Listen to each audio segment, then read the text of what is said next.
বলেছি রুটি বানাতে, রাত্রির এখন 11টা বাজে, ঘরে নাকি আটা নেই। এইটুখানি আটা, হ্যাঁ 4 জন কি করে খাবে? হ্যাঁ, মানুষ তো আগে তো বলতে পারে যে রুটি নিয়ে যে আটা নিয়ে আসে, রুটি নিয়ে আসে। আমি মোটামুটি 15-16খানা রুটি খাই, আর এখানে খুব জোরে 4টে কি 5টা রুটি হবে। হ্যাঁ, এই কি করে হবে? আটার কৌটোয় আটা নেই, এই যে আটার কৌটোটা পুরো ফাঁকা দেখো। হ্যাঁ, তা আমাকে তো বলবে যে এখানে আটা নেই, রিয়া নিয়ে আসতে, আমি তাহলে রুটি খাবো। এবার এইটুকানি রুটি হেজে এবারে কি করে আমি 15-16খানা রুটি খাই। হ্যাঁ হ্যাঁ, কি করে খায় 4টা রুটি আর আমি খাবো একটা, আর মেয়েদের জন্য ভাত চাপিয়েছি, হয়ে যাবে বলেছি কালকে আনবা। এই দেখো 5খানা রুটি হয়ে গেছে, 5খানা রুটি তুমি 4টা খাবো, আমি একটা খাবো।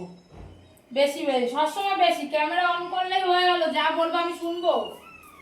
5টা রুটি বানিয়েছি, 5টা রুটিতে তুমি খাবা 4টে, আমি খাবো একটা, ব্যাস 5টা। আর মেয়েদের জন্য ভাত বসিয়েছি আমি।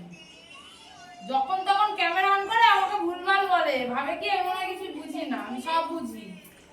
রুটি পেলেই হলো, এইভাবে পয়সা বাঁচাই আমরা। 16খানা রুটি লাগবে। এখানে কটা রুটি হয়েছে? 5টা। এই 5টা রুটি কাকে খাবে? সব আজকে রাত্রে একটা করে রুটি খাইয়ে শোয়াবে। মোটেই না। হ্যাঁ, আর এতক্ষণ বসে বসে আমার বর 4টা রুটি খায়, আমি খাবো একটা, আর আমার মেয়েরা ভাত খাবে, হয়ে যাবে। তাহলে এখন এত রাত্রে তো যাওয়ার দরকার নেই, বাজারে আছে যাওয়ার।